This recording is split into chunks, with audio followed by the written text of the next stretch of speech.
people are always pushing and wanting the hack, the secret. There is no secret. Now, like we talked about before, if you use the analogy of a wall, you're building it one brick at a time. So some bricks are more valuable than others, for sure. To get from 0 to about $1 million, I would say, is just pure will and hustle. That's it. Like, you just have to be completely, fully committed to it. Nothing is going to stop you. I use the phrase a lot, just running through walls. I don't care what's on the other side. I'm going to bust through that wall. Nothing's going to stop me. Hello, everybody. I'm Tomchick. Welcome to the Connected Mindset Podcast, where each week we bring you the stories to better connect with the world around you. Let's dive into this week's podcast. Erik Olson, welcome to the show. Thank you. I appreciate it. This is very nice. Absolutely. Yeah, looking forward to this discussion. So coincidentally, when I was going out to start my first company in 2014, your company and you as a personal brand were one of my guiding lights, I like to call it, and somebody that really inspired me to try to do things the right way. And you probably didn't know that before the show, but we all need kind of guiding lights in the ecosystem that we're in, whether it's a mentor or somebody doing things the right way. So just wanted to express appreciation for that. And that company was later a cyber attack victim, which is why I got into cybersecurity and why I ended up starting this show. So it's really a full circle moment to have you on today. And one of the ways we like to start the show off to help the audience understand who Erik is who is Erik and how does that play out in the real world? Well, appreciate you having me on. So it's surprising for me to hear that story because I had no idea that like anyone was paying attention. Yeah. So, so 2014, that was about a year after I opened up 8020, which was my custom software development company.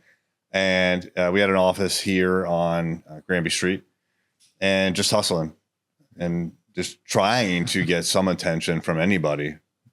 And in particular, potential clients that had money and a problem that we could solve.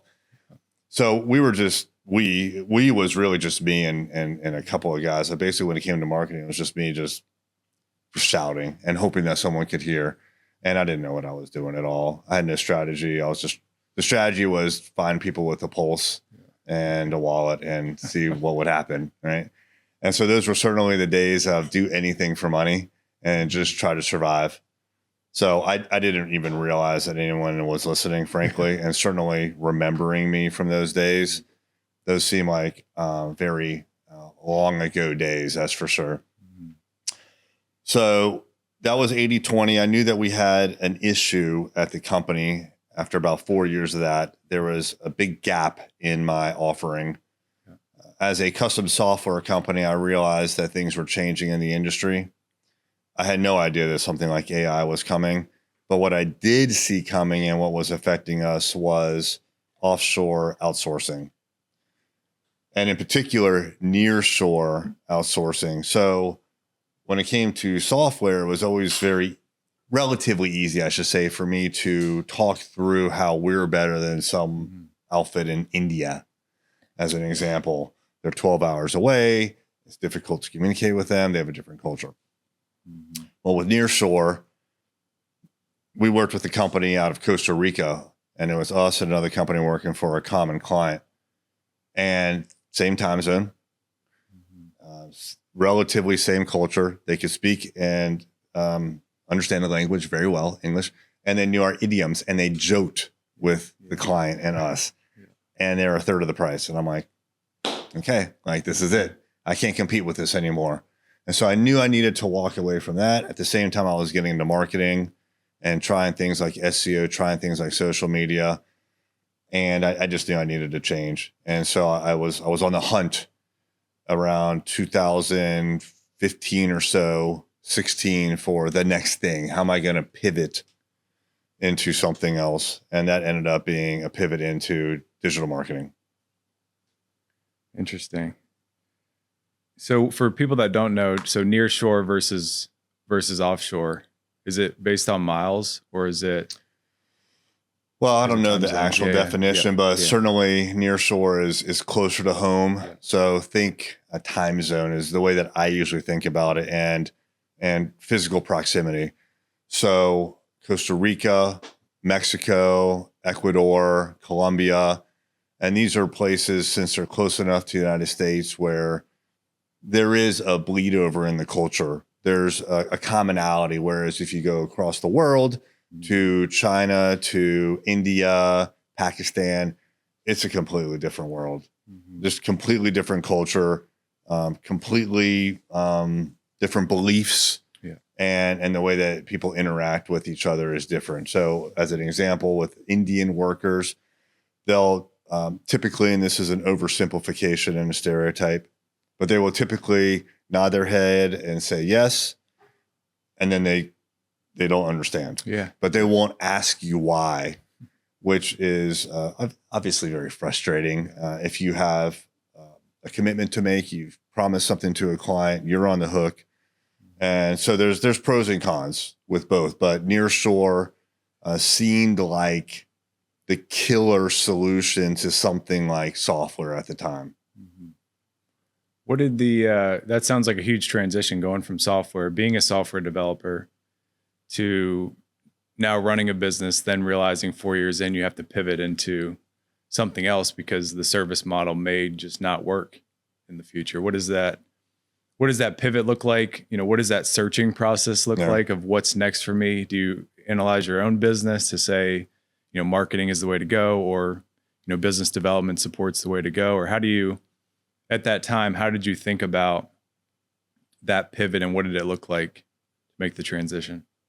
Well, it was certainly a very scary time, a very unstable, I would say, when it comes to finances.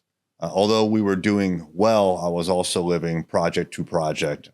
And I just happened to luck out where I would finish a project and a new one would come along. And I just thought maybe that's just the way it is. And maybe that's business. But I also felt like I was just getting lucky over and over again. And I didn't know why we were able to string these things together. So I didn't have stability in the business. I didn't have confidence in the stability of the finances, even though the finances were doing okay. I didn't have confidence. And that bled over to a lack of confidence throughout my entire life, my personal life, everything. I was pretty much a wreck. And so I knew that I had to do something. And so pivoting from software development into digital marketing was one of the bigger pivots that I've made. But I also realized that it wasn't even the most risky option. So when I had the software company, what I really initially wanted to do was bolt on marketing. So I ended up, I met a guy in a crowded room and saw him across the way. I went over and I talked to him. His name was Kevin Daisy. He ran a small software web development company called ID Web Studios at the time. Yeah. And I went over and introduced myself. I knew who he was. He didn't know who I was. And right away, he's like, hey, I have a client who needs custom software. I don't do that, but they're asking me for it. Maybe I can pull you into it. And so he did pull us into it. We started working together. Our team started to work together. And one thing led to another. And about 6 or 9 months later, we merged companies. The idea was to have a software company that built mobile apps, and we would then do marketing in addition to that. We hired one marketing guy. His name is Jake Maines, who is now a realtor and does a networking happy hour. He's doing great. He worked for us for several years, but he was our one digital marketer for a while, and things were going great until they weren't going great again. What was that feeling that you mentioned of, just things falling apart, not having clarity on what's next? That to me, that feeling's a feeling of disconnectedness, where it's nothing is making sense. So it's that time of confusion, lack of clarity. When did that feeling go away during the transition? Was it when you partnered with Kevin? Was it when you started making a little bit more money? Like, when were you able to rebuild the confidence and put the pieces back together to say, I now feel, either more connected or I feel more certain of where the future is headed versus that time that I know I've been in, and a lot of the listeners have as well when it comes to transition, is nothing's going my way. And to keep yourself out of that negative mindset, I think is so critical to turn things around. But a lot of people don't hear a lot about what does that turnaround process look like. They just kind of wait and see when it happens versus kind of pushing the environment to turn around for you. So it's a very slow process, and it comes in waves and increments, but it really never goes away. So I feel right now the most confident I've ever felt when it comes to understanding the business, the finances, where I'm going, my personal life, my self-awareness. Yeah. That only crystallized about 2 months ago. And it's been literally going from everything is completely fucked up. I hope I can swear. Yeah. But I'm just completely winging everything. And I mean everything: kids, marriage, extended family, business, finances. Everything's chaos. It's just chaos.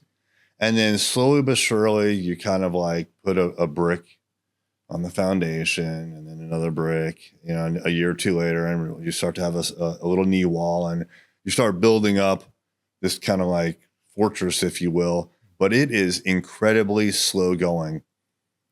I started when I was around 37. That's when I went into business for myself. My whole journey has been about, as an entrepreneur, has been 16 years. 16 years ago is when I quit my day job, and it was on me. I'm 53 now. It's been an incredibly difficult journey. It's not done. It's not done at all. But it's a constant battle in self-doubt, lack of confidence, if not in one area of your life, in another. Maybe you have the business going the way that you want it, but shit at home is falling apart.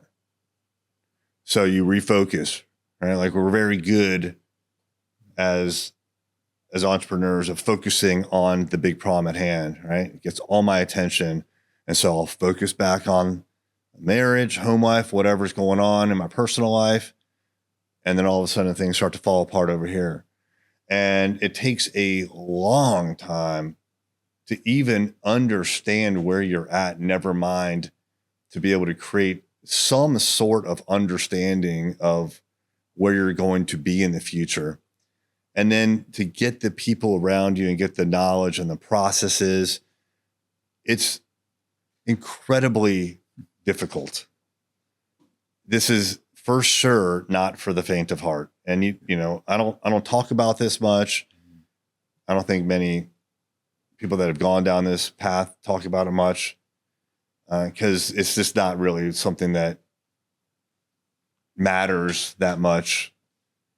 You don't think it matters that much to anybody else. And there's really not even almost like a purpose to say the story and all that, because it's like, well, that's just my story and it is what it is. But it's so freaking difficult, So we had Kevin and I had a meeting with an old CPA that we had. And that's, by the way, tangent. Finding quality people that you can depend on, whether it's a service provider like a CPA or employees, it's trial and error. And you think you found someone, but then you realize your judgment was clouded for whatever reason. You let things slide, you brush things under the rug that were clear warning signs, and then eventually you have to make a change. Right? Another brick, right? Another learning lesson. So we had our first CPA. We had a meeting with him, and he said, okay, things have gone pretty well for you guys. What do you think you're going to do revenue wise next year? And I looked at Kevin and I'm like, I don't know. I mean, we could double the business or we could be out of business. I have no freaking clue. Like, I had no clue what the future held. So when I would hear business people talk about you need a vision and all this bullshit, I'm like, that's wacko talk. I'm just trying to survive, literally project to project. It was exhausting. Yeah. Yeah, I've definitely been there as well. And one of the reasons that sparked me recording the first episode for this show was I would go out and ask people early on in my business, Valor, what is the hardest thing you've been through so that I can try to avoid it? You know, what's the one or two things that I need to do extremely well to make this company work? Because I wanted to make it work.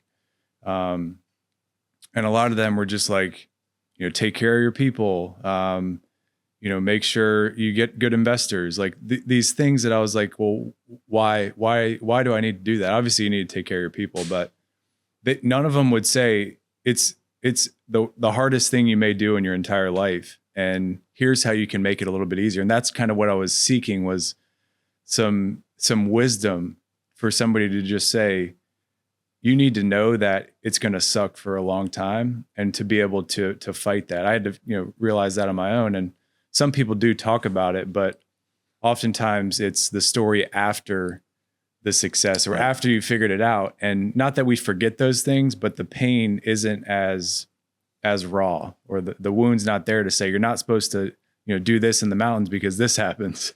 And having the repercussion of the lesson, I think that's extremely important. And I think a lot of people also don't talk about the difficulty because they don't want to detour other people from going after the dream. And if you don't know how hard it's going to be, maybe you dive in and then figure it out later.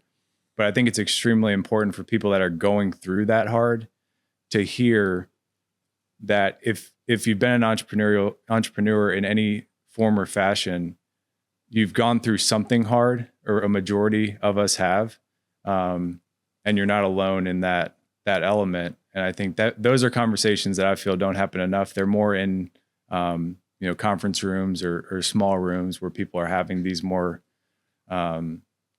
intimate, deep, you know, transparent type conversations. So I think it's extremely important for people to hear the difficulty. I try to talk about it a lot, obviously not being negative about it, but that when you're in the thick of that difficulty, it just takes, you got to let the time breathe a little bit in order to get out of it. It's not like you know, you're in the mud or in the fire and then you just jump out and then everything's, you know, kosher and good to go.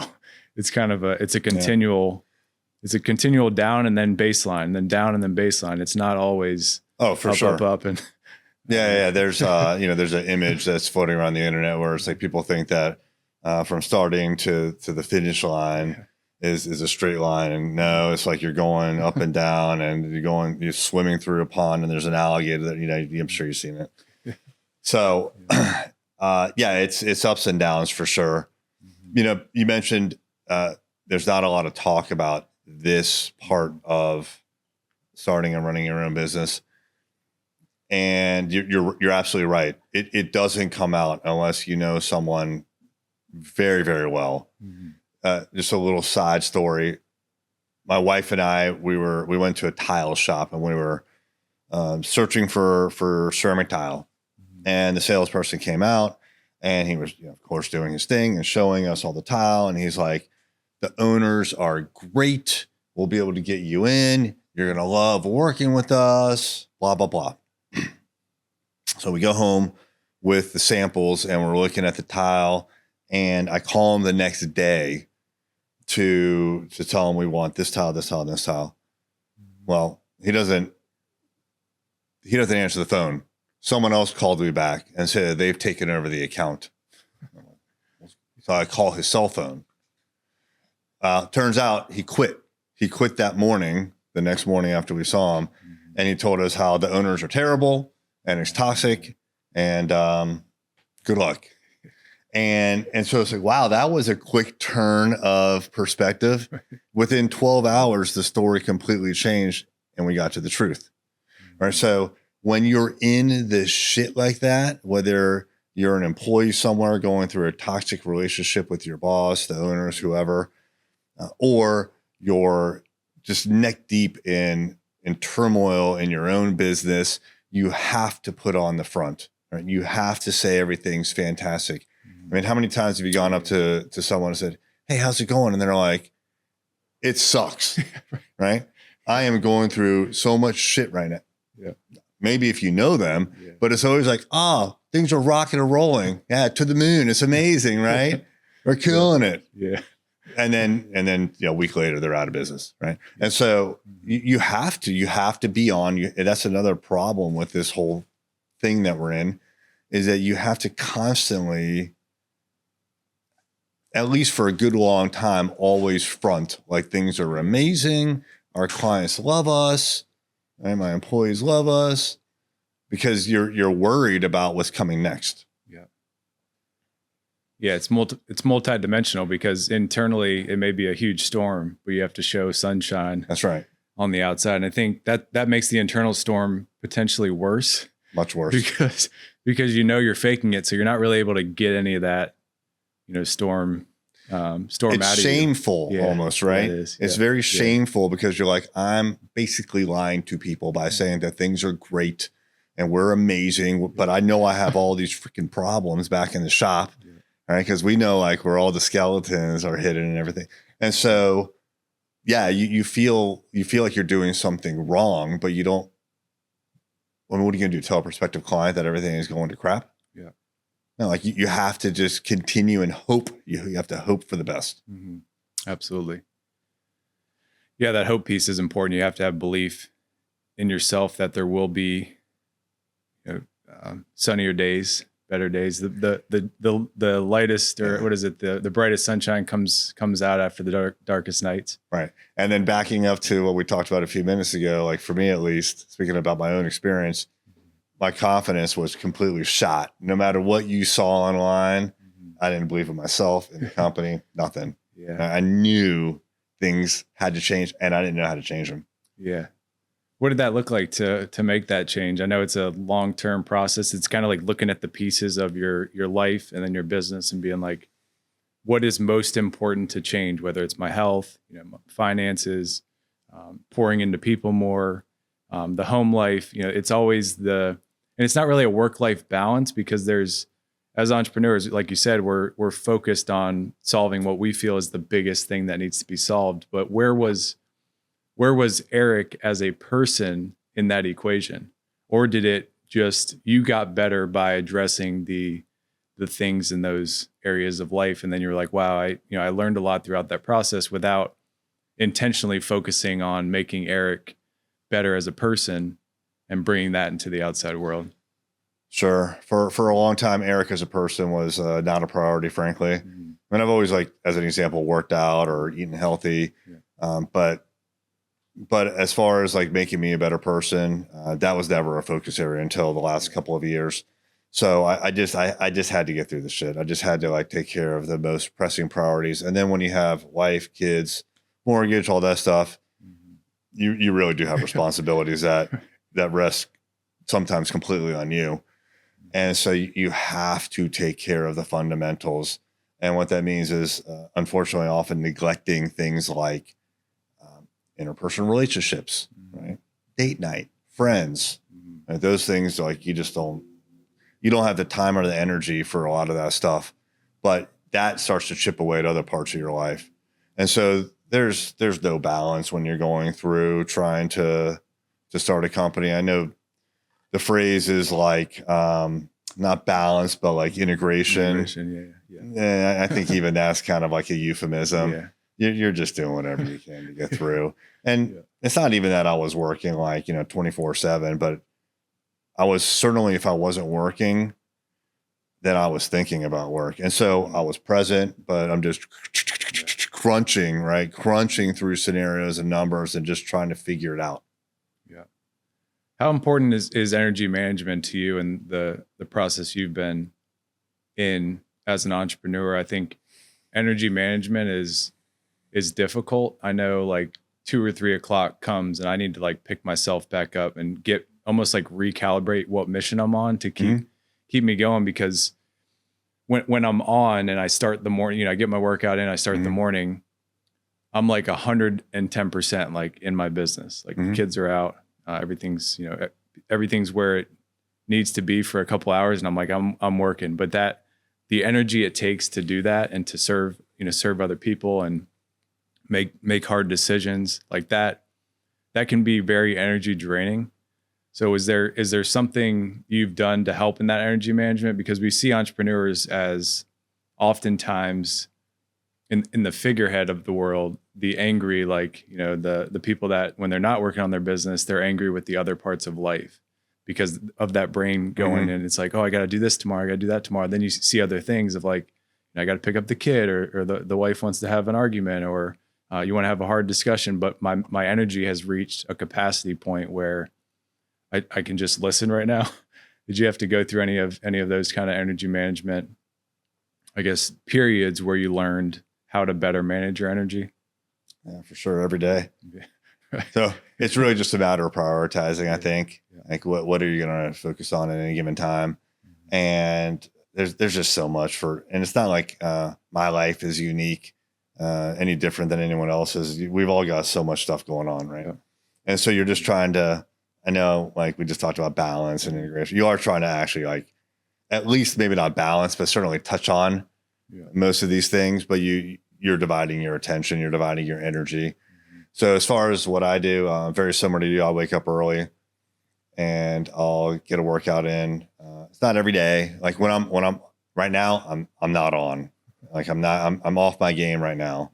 I got something else going on. Yeah. But normally it's wake up at like 5 o'clock in the morning, read, work out, and food prep if I need to, and eventually get to the office at about 9 o'clock. And that's when, I've been up for 4 hours at that point, but I've gotten a ton done. I've written down my goals for the day. I go into every day, or at least I try to go into every day with a set of 5 things that I'm going to do. And these are all kind of like tips and tricks that I've learned by watching influencers online. So the reading I got from, I just got out of the habit of reading, and I picked up reading again from 75 Hard. Yeah.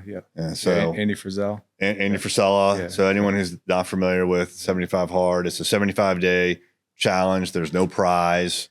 There's really almost no bragging rights. But every day you do several things. You read 10 pages of visual reading, not an audiobook. It can be a Kindle. Yeah. You exercise 2 times a day for 45 minutes. One of them is outside. You pick a diet, you stick to it. No drinking, no cheat meals, no cheating on anything at all as far as like drinking or your diet. Nothing, no cheating. And I refer to it as a stupid selfie picture, which literally like as a guy, you take off your top and you snap a selfie in the mirror. So they call it a progress picture. But you have to do every one of those things every single day. An individual day is relatively easy.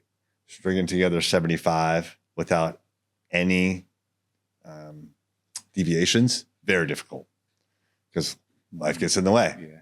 And I call it the stupid selfie picture because I have failed the challenge at least twice by not taking 10 seconds to snap that picture.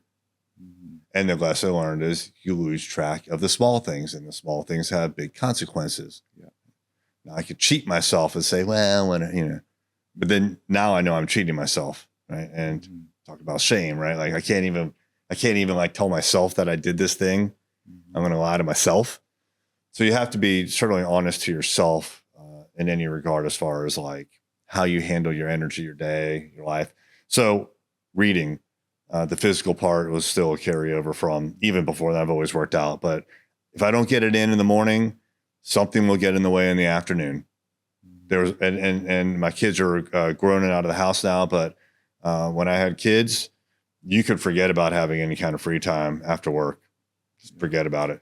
Sneak it off for an hour or more to work out, or 8 hours to go play golf. That shit went right out the window, man. Right? So working out in the morning, got to get that in. I write down my goals. I got that from Grant Cardone, where he says actually twice a day for him, sometimes 3 times a day, he'll write down his goals. So he uses a physical piece of paper, I have a remarkable, similar to you, and I'll write down my goals. What am I trying to accomplish? And they're in 3 areas: personal, professional, financial goals. So just kind of like that helped me just kind of like unravel like this kind of a mess of an idea that I had for goals into 3 categories that made sense to me. I got that from, what's the guy's name? From Cardone Ventures, Brandon, I forget his last name. The guy who runs Cardone Ventures. So the Cardone Ventures is an offshoot of Cardone, Grant Cardone's company. Brendan Dawson. And he talks about personal, professional, financial goals. And whenever you hear me say that, I'm just parroting what I learned from him. And when I say from him, I've been in the same room as Grant Cardone. It's not like I'm his friend or anything like that. Same with Brandon.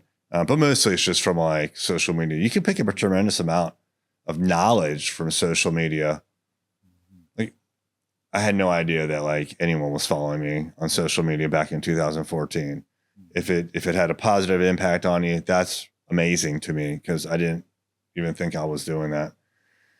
So, your mentors could be people that have no clue you exist, which is good. You learn from them. They've made lots of mistakes. People like that, all those people I just rattled off, you may look at them now and think that it's amazing. They have an easy life, but they went through some shit and a lot of it to get to their level.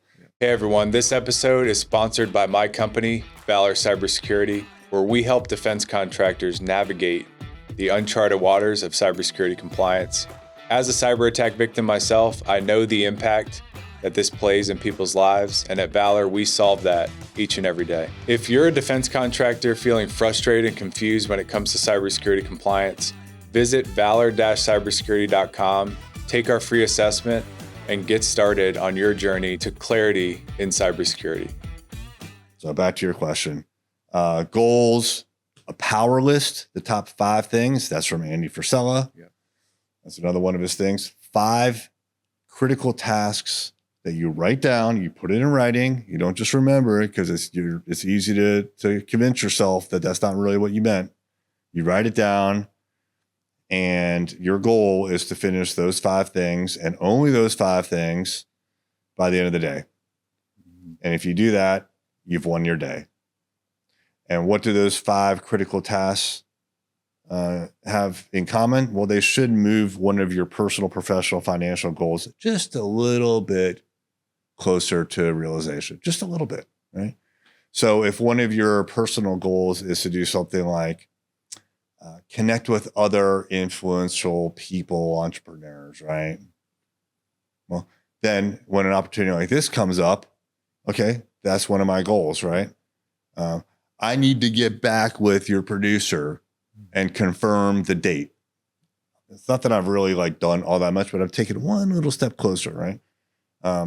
So now I've confirmed the date, right? I need to confirm that 2 days beforehand that is still on, right?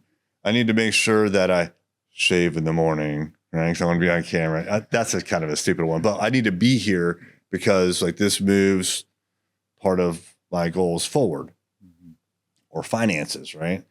Or your relationships or your business, right? I need to set up a meeting with one of my employees to talk about this issue. I don't need to solve it today. I just need to set up the meeting. I don't even need to have the meeting. Just set it up. One little step at a time. And what Andy Frisella says in his podcast, which is called Real AF, you do that for 5 years and you're going to look back and be like, wow, like a lot got accomplished. And I've been doing it about 5 years. I'm like, okay, wow, like I've really solved a lot of problems here. I didn't know it as I was going through it, but looking back, you realize you've solved a lot of problems. One little step at a time. And so back to the original question, energy management, I think it's certainly not, it's so easy to get overwhelmed with everything. Just take it literally one small task at a time. Yeah, that's key, is having it's like the little wins over the big wins. When we dive into our business, we want to get that big win. And that, I feel like, drains our energy, because maybe either it doesn't come, or we don't feel like we're making enough progress towards it. So it's kind of like eating the elephant one bite at a time, or taking that small step. And a lot of it is out of our control. Mm-hmm. Right? We think that we can just will something into existence. So if you write down as an example a task for today, if I'm going to sign a client, you can't control that. Yeah. You cannot force someone to sign a contract. So if you put that as a goal, number one, you're setting yourself up for real failure, because you're saying something that's out of my control, I'm going to make happen. And a lot of times it's impossible. Now, what you can do is send out the contract. You could call them, you could text them, you could email them, you could DM them. You could do all sorts of stuff. You could fly across the country if you want, get a ticket to fly across the country, send them a gift. Right? You can do whatever you need to either land in their office, land in their inbox, land in their voicemail, convince them, try to convince them, try to persuade, but you can't make them do it. So only focus on the things that are within your control as well. You cannot control the uncontrollable. Mm-hmm. But if you think about what's in your control, there's so much that you can control that most people are overlooking. Actually, they think it's out of their control, but it's actually in their control. Mm-hmm. Yeah, it's the actions to put you in the position to give yourself the best chance to reach that goal. And I think people typically just focus on the end goal versus those small steps to get there when they're making their goals, which can disrupt them actually getting there. In baseball, we say just land in your position. You can't control what happens after that. But as long as you're in that position, you're in their inbox, you're at their office, that puts you in a higher likelihood of making that end goal take place. But a lot of people will say, I need to sign this client, but they have no way to get there. So they're just shooting all different directions and never really saying, I need to just take a step in that direction. They're kind of stepping in all different directions and hoping the dance, brings attention to them, which it typically doesn't. So I like that specific insight and wisdom on, the goal should be a small step forward versus the goal, the 5 goals you make each day is the end goal, sign a client. And then at the end of the day, you feel like crap because you had 5 conversations and none of them signed, but maybe the next day one of them signs because you put yourself in a position to do it. Exactly. Yeah. That's excellent, man. I know you published a book. You have some coaching around that. I'm curious if you could tell the folks listening in a little bit about the book, and then some of the lessons learned you've had from taking the things you've learned, those hard lessons, and helping other people come to those conclusions or help them navigate it better than you did in your own business. Yeah, so I wrote a book towards the tail end of 2020 and it was published in 2021. It was really the idea behind the book, which is called $1 Million Journey, was I kept telling these business stories over and over and over again. I'm like, I probably just need to get it out of my head and put it on paper. And so over Christmas break, which I guess was maybe even in 2019, I dedicated some time, several hours a day, mostly from like pretty early, like 4 to 7 a.m. And some days I would write for 3 hours. Some days I wouldn't even write. I would just tinker.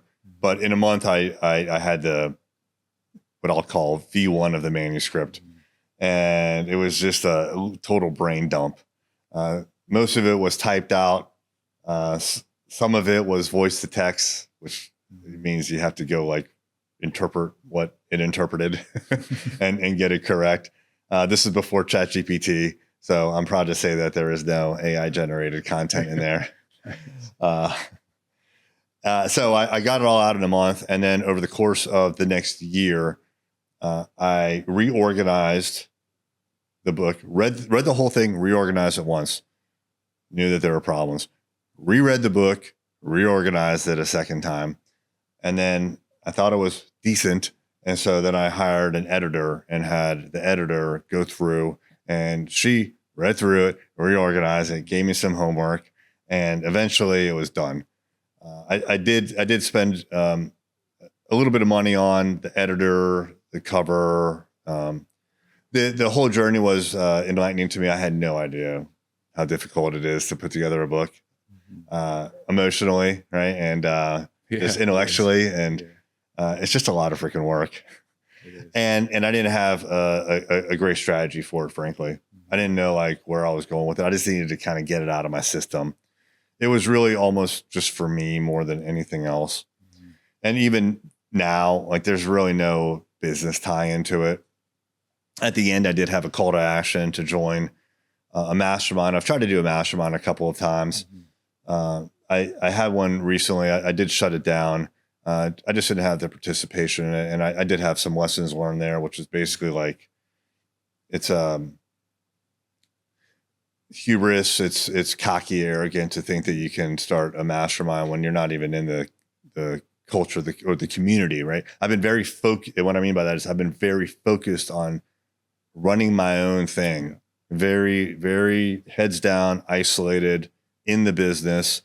I don't spend a lot of time interacting with other marketing agency owners as an example. So like, why should I think that they're going to flock to me and pay me for my advice? So I had a few members, but it just never gained traction. I shut it down. So the book, it's there. I hardly sold any copies, to be honest with you. You're not going to make money from your book. Yeah. You're just not. Unless you've already put a tremendous amount of work into building a personal brand, effort, time, money.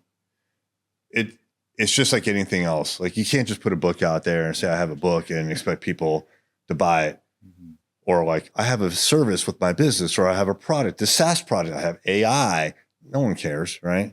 You have to build out the whole foundation. It's a pyramid that slowly gets built up and wider, right? And so people think that a book is the key. It's not. It's frankly your first, but maybe your experience is different. Mine was, it gave me something to talk about. Yeah, exactly. And so for a lot of things that I've done in marketing, it's not even that the thing itself was all that amazing, but it gives you something to talk about is coming up, something to talk about that just happened, right? Something like this podcast, right? Like it's great to connect with you. It's great to be in the studio. I didn't know the studio was here as an example. I haven't been in downtown Norfolk in a while. A lot's changed. But what are the takeaways from here? Well, I'm getting to know you very well, right? I'm getting to solidify some other relationships, and that's wonderful. But what I'll do is I'll talk about how I was on a podcast, right? We'll tease it. And then afterwards, like when the clips come out and whatnot, I'll pimp it, right? Meaning like I'm going to blast it all over social media. And this was the most amazing thing ever, right? And Greg's great. And right. And so you build it up to be usually bigger than it actually was. And I'm not taking anything away from this experience. This is great. I really appreciate it. But we've had events in the past where we were flying down to Orlando for a while. I thought we were going to open an office in Orlando. And we would have marketing meetings. We'd invite marketers out. We'd rent a place. And the last time that I did it, it was me and another guy from the business. It cost us about $1,000 to fly down there, stay at a hotel, fly back, and rent the place and all that. And 6 people showed up. And I'm like, what am I doing? This is ridiculous. But I pimped it beforehand. I pimped it afterwards. It was the best meeting ever online, right? A lot of times that you see on social media is completely made up. Absolutely. Completely. Just like we were talking about before. How's business going? It's amazing. We're killing it. In reality, everything's crumbling to the ground, right?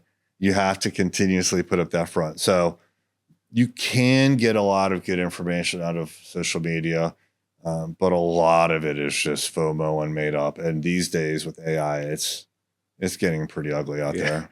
Yeah, it is. It's getting less and less real, less and less authentic, more. Completely. Yeah. Yeah. If I start reading anything, or if I start watching a video and I get a sense that there's AI involved, there's usually telltale signs in the copy. Or if the lips are a little bit out of sync, I'm out. I don't care. Right. And there's like a mark now on whoever put that out in my mind. Like, no, that's I'm not interested. Yeah. You have to be authentic for sure.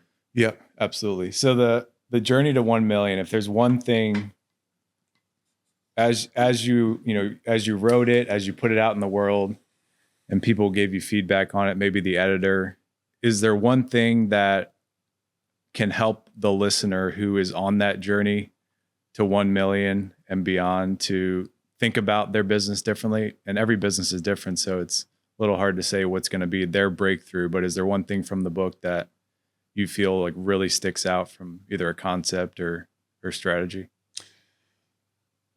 So there is never a one thing in anything in your life. So people are always pushing and wanting the hack, the secret. I chased the secret of success and business for way longer than I'm proud to say, and spent way more money than I should have to try to buy it from others who were ahead of me. There is no secret. Now, like we talked about before, if you use the analogy of a wall, you're building it one brick at a time. So some bricks are more valuable than others, for sure. And you have to learn those lessons one at a time. To get from 0 to about 1 million, I would say, is just pure will and hustle. That's it. Like, you just have to be completely, fully committed to it.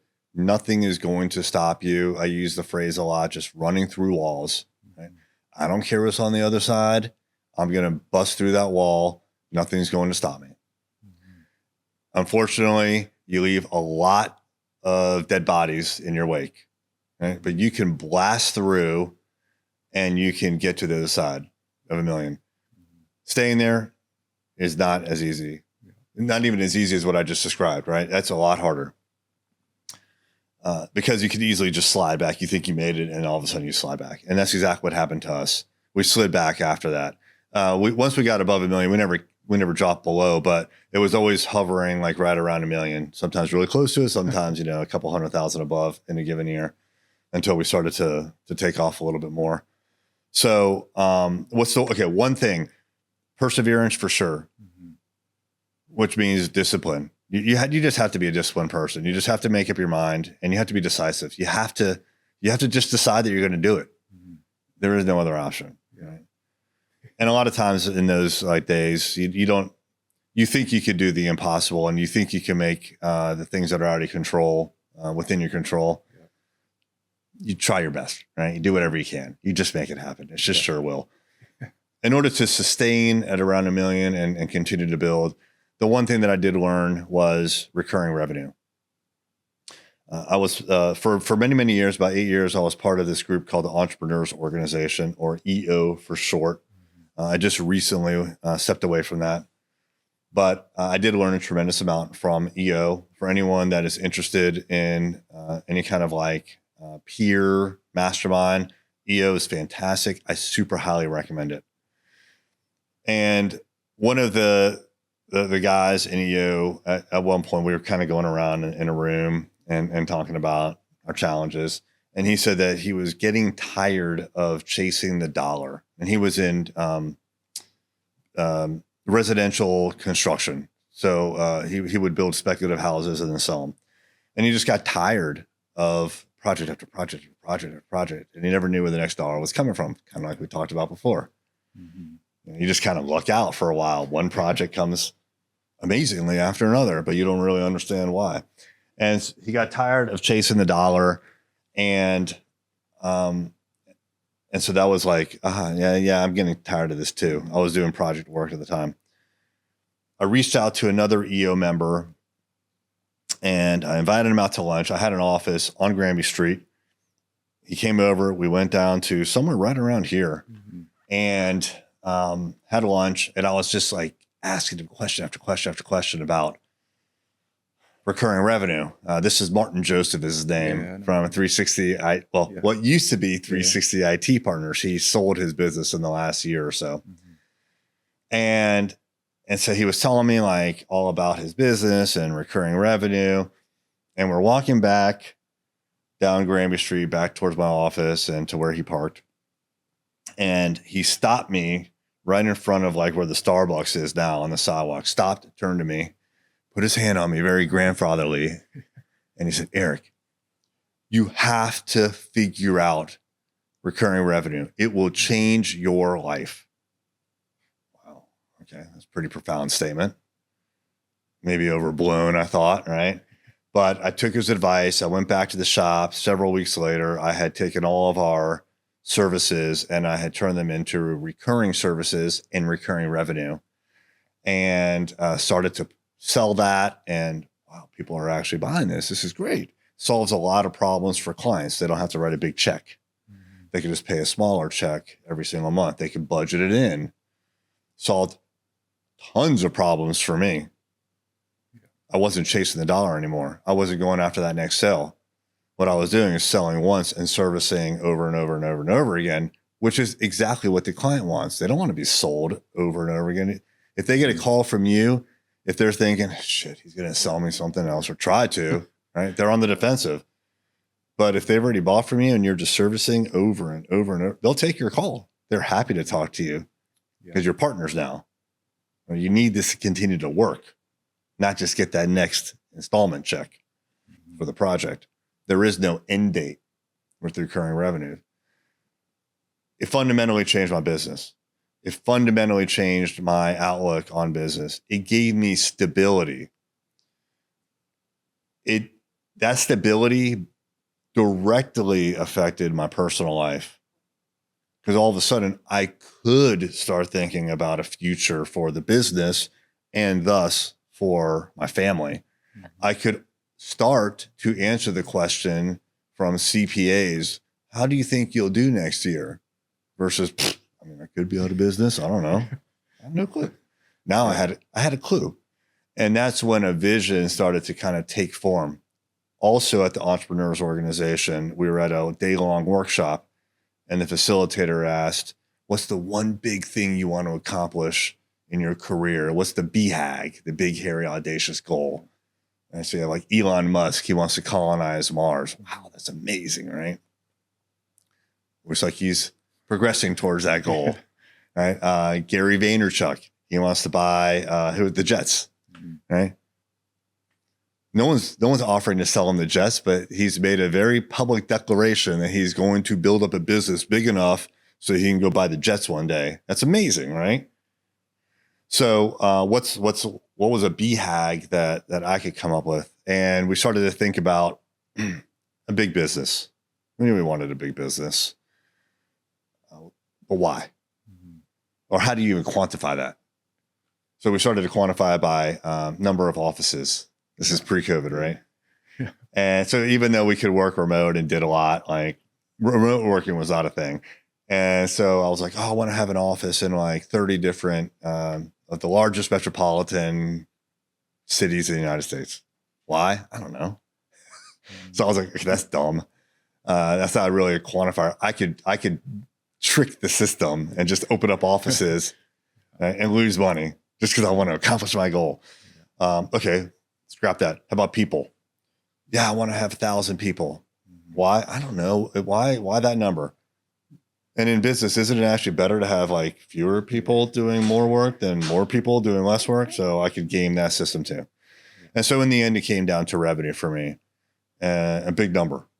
At the time, we were literally doing $1 million of revenue. And I mean, just barely, like a rounding error, a couple $1,000 over $1 million.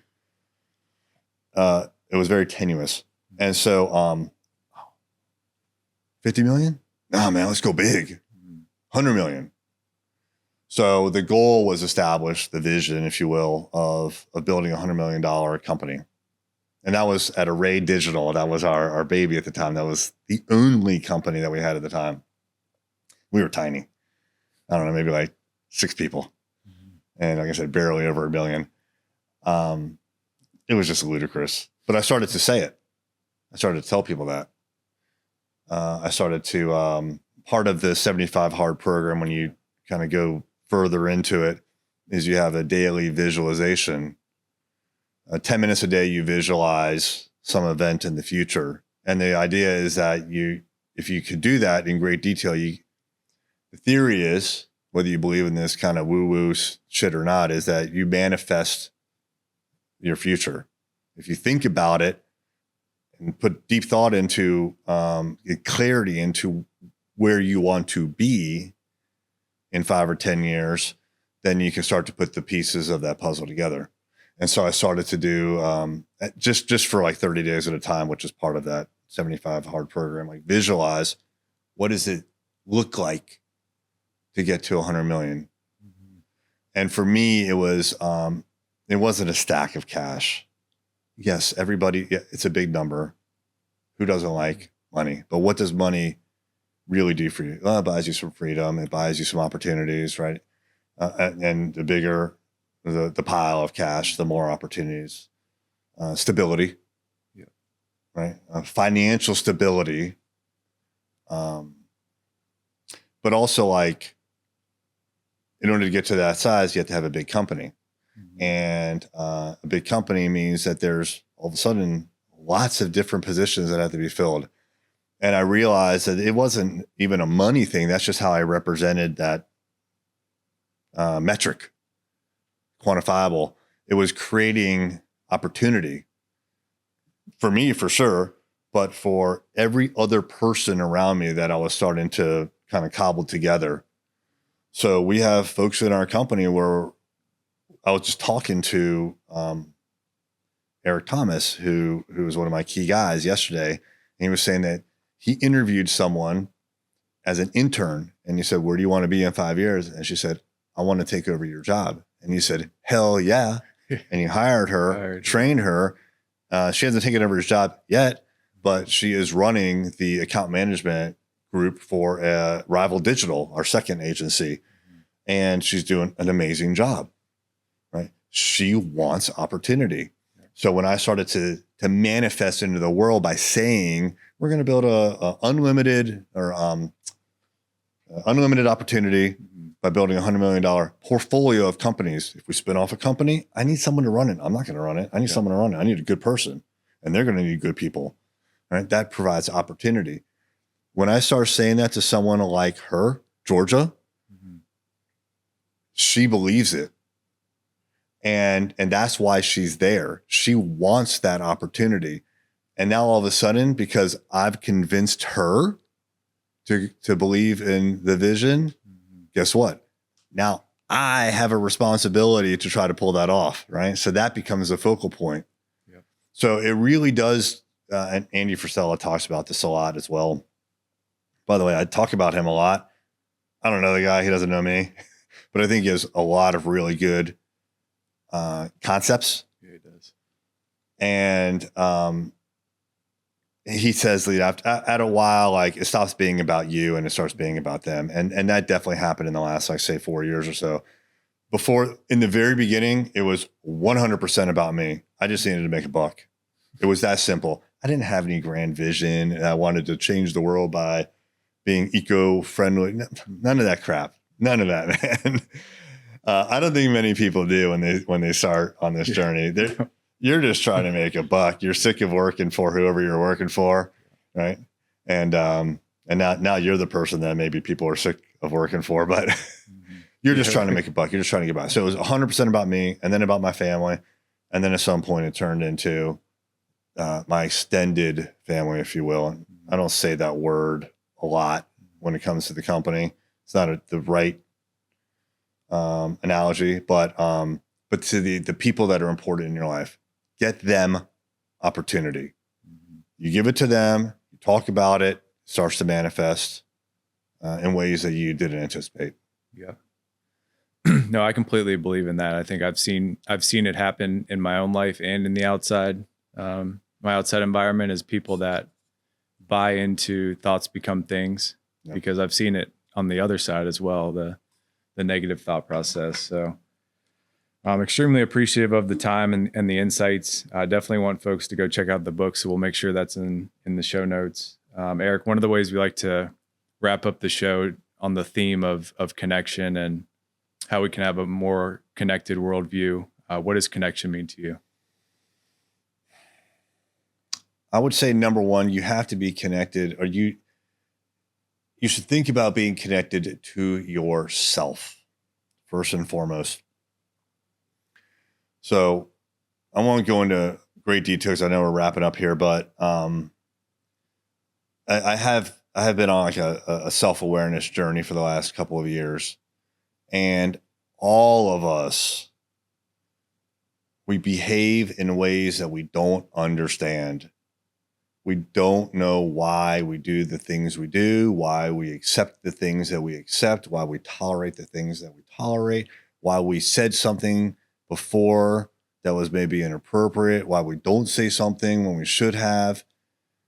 We don't understand what makes us tick.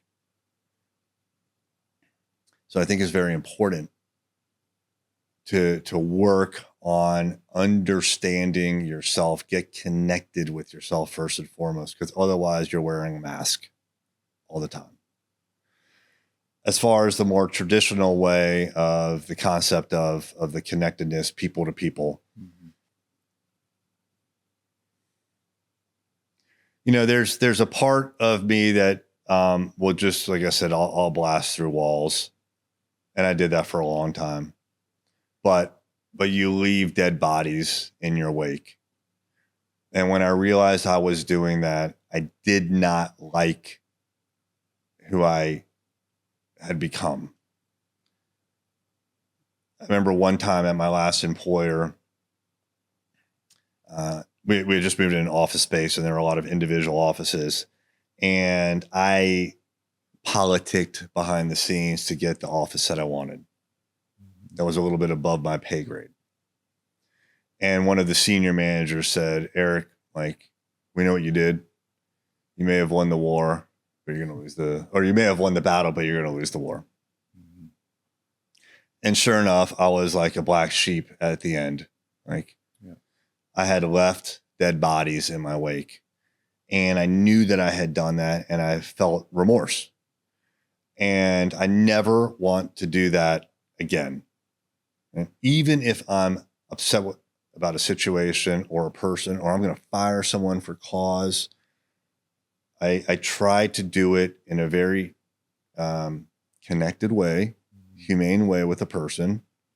I want to speak directly to them and be honest with them. I'm not going to beat around the bush. I'm not going to be a dick. I always try not to be, but I'll be honest, right? And if they did something, said something, I will let them know. But it actually backs way up before then. Like, no one should ever be surprised when they get fired. Or they shouldn't be surprised that you fired them. You should give them tons of clarity and warning.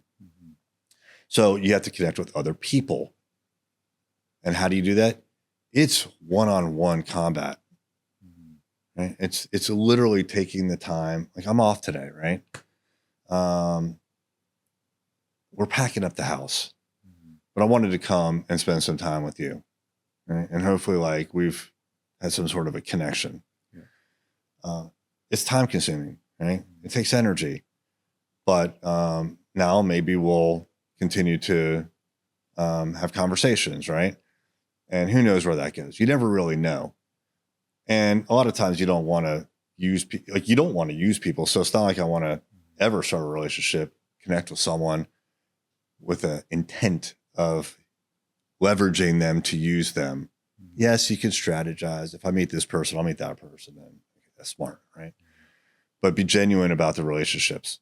So if you connect with individuals, then generally good things happen. Yeah. Right? How did I end up here today? Well, that's because I bumped into your producer a couple of years ago, right? And his new partner. And I've just kind of known them for a while and talk and help each other out. There's so much opportunity in this world. There's so much opportunity. We do not need to fight over scraps. We don't need to fight over clients. I wish every competitor the best. For a long time, I wanted them dead, right? But now it's like, no. I want to see you succeed genuinely. So, So I guess to wrap up, be very aware of yourself. Be very aware of your impact on other people, have empathy. I don't naturally have empathy. It comes at great expense to me, but I know it's incredibly important to be empathetic. And also know that you're never a finished product, ever, right? You just have a lot of bricks maybe in the wall, but there's a lot more to be added if you want to add them. So, Erik Olson, thanks for joining the show. Man, appreciate it. Enjoyed it. Hey, thank you so much for listening. If you're feeling more connected from this episode, please like, subscribe, and share with someone that you care about. And I'll see you on the next episode of the Connected Mindset Podcast.